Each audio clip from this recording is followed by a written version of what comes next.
Welcome back to ESBR Boxing's YouTube channel. Delighted as always to be joined by Erik, which means we're in preview mode. Before we get into it, please do drop us a follow and subscribe to the channel. There's a wee box in the corner of this video right now. If you can hit that, and that'll send you in the right direction to subscribe to the channel, where you will then be able to see all of our fantastic content, if I must say so, Elliot. All of our big fight breakdowns, previews, reviews, interviews with fighters, betting tip shows, whatever it is, we've got you covered. So yeah, please do tune in and check out the channel for all of your boxing needs.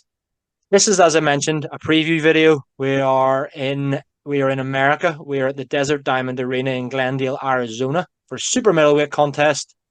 As one of the biggest names in the super middleweight division, returns for the first time since his defeat to Canelo Alvarez. I'm, of course, talking about Jaime Munguia, who faces Erik Bazinyan, as I mentioned, in a 168-pound contest.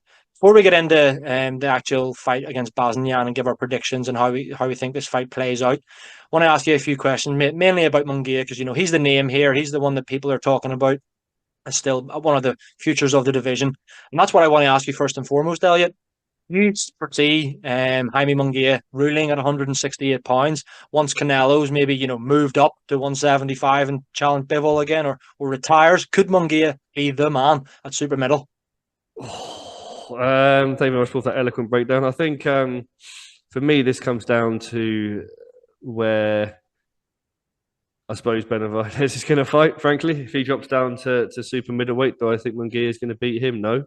I frankly don't. So I think when the belts do fracture, there's other guys in there. There's obviously the French guy and Billy, isn't there, in there as well, and Pacheco, yeah, he's obviously down there as well. So other guys down, and I suppose we've obviously broke down this week as well the fight between Canelo and Berlanga. Obviously, don't want to give too many spoilers on who we think's going to win that one, but were Berlanga, to prevail in that fight, we wouldn't be looking at Munguia again, would we? Thinking he's going to potentially rule the division as well. So for me, it depends on where guys go. I think he's got a chance of picking up a belt, definitely. I think he's got a chance of maybe holding down one of the belts. Do I think he rules undisputed? Possibly not, but I think he's got a chance of unifying. But it all depends for me on where Benavidez fights, frankly. I think he'd be the number one as soon as Canelo retires. We drops back down to super middle. Yeah, mate, it's an interesting one. I completely concur with everything you said there. It depends on whether or not Benavidez stays at light heavy, or whether he does go to 168. He's probably the guy, let's be honest. If he is to fight at super middle, I think a lot of boxing fans would say that it's Benavidez's division to rule after Canelo's gone. Or perhaps after Benavidez wipes Canelo out. Who knows? Remains to be seen.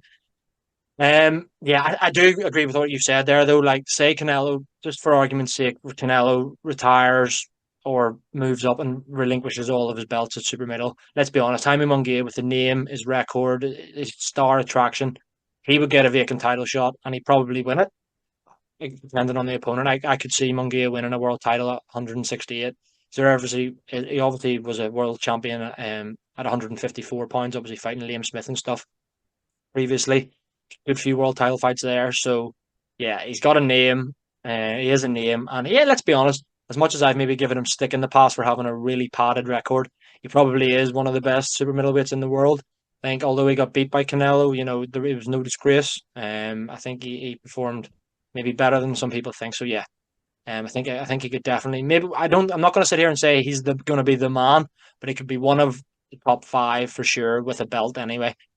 Now this next bit is going to work, man. I'm going to throw something at you. I'm just going to talking about Jaime Munguia. He's the A side here, of course. I'm going to throw a few names from the super middleweight division at you, and you just simply tell me who you think wins. And you can give me a method of victory, but I'm not going to press you for a method of victory.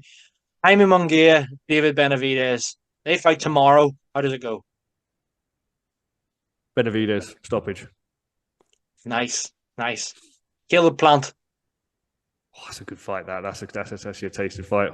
Plant's obviously lost, hasn't he, to Benavidez and to Canelo. I'm actually going to go. I reckon Plant. I'm actually going to back Plant points on that one. Interesting. Do you know what? I wasn't actually going to give my prediction, but I may as well do it as well. So for the Benavidez one, yeah, I'll go Benavidez stoppage against Munguia. Plant. Oh, that's a tough one for me. I would always have said Caleb Plant, to be honest. Part of me thinks though, just timing. I'm going to go Munguia points for that one. Next one. Christian and Bailey. Billy's come off that good win against Derevchenko, hasn't he? So I mean, that's a solid win. But I actually think Munguia points. I'm going to give Munguia points on that one. I'm going to disagree with you and go and Bailey wins that one against Munguia, but not going to give her I don't know how. Maybe points. I don't know.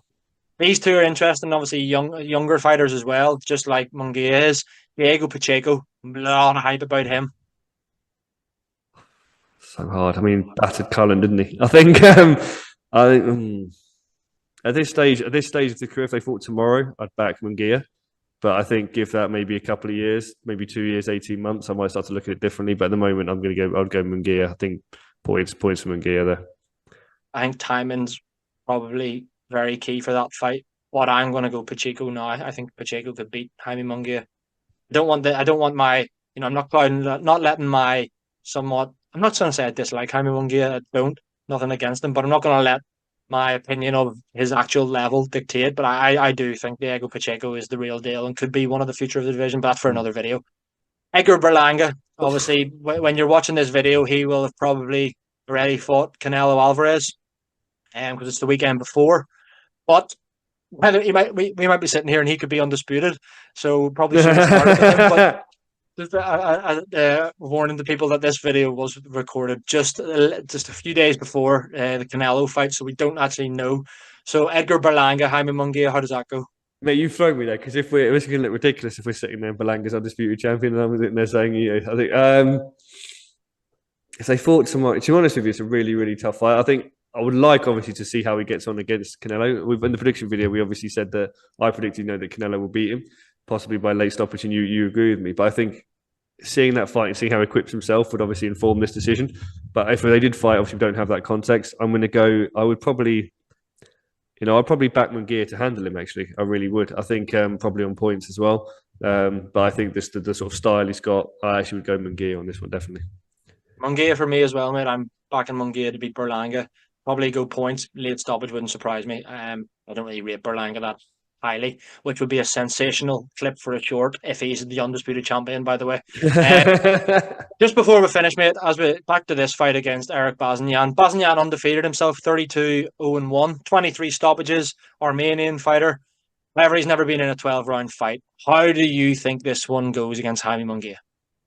Mate, I think this is just another one of, you talked about Munguia's record, and this is another one of those for me. It's like, you sort of, I know obviously he's fought, he's obviously come out, he fought Canelo last time out, he obviously lost that fight, had good wins against Derevchenko, good win against John Ryder, even though John Ryder's obviously way past his best. For me, this is kind of one of those rebuild fights. Lost to Canelo, just get back on the train and win. I don't see it being that challenging, like you say. I mean, the guy's never been in the sort of full distance, nowhere near the likes of the names that even Munguia's been in with, even though he's got a lot of kind of question marks on that record as well. So for me, it's just a question of can he stop him? I think maybe you see Munguia stoppage here. I really think. I think that's the sort of way I'm looking at. Frankly, a golfing sort of class, a golfing experience. I'm going Munguia back on the train. Paul, you'll have the t-shirt out. Munguia victory. I'm going KO, and I'm going to go.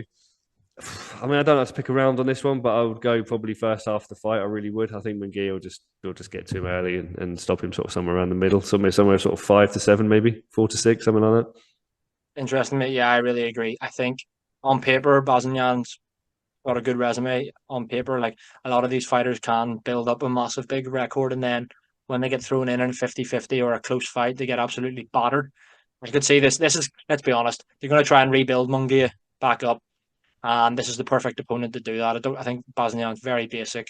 He drew last time out, and never fought in a 12-round fight, and he's going to get absolutely annihilated by Jaime Munguia. To be honest, I think Jaime Munguia is going to beat him, and I think it's going to come in the first 6 rounds as well. So yeah, remains to be seen, but I'm going for a half of the fight for sure. Guys, let us know your thoughts on this fight and all of the things that I kind of mentioned. How does Munguia get on against those other names that I've mentioned? Could he rule the 168-pound division when Canelo's no longer there?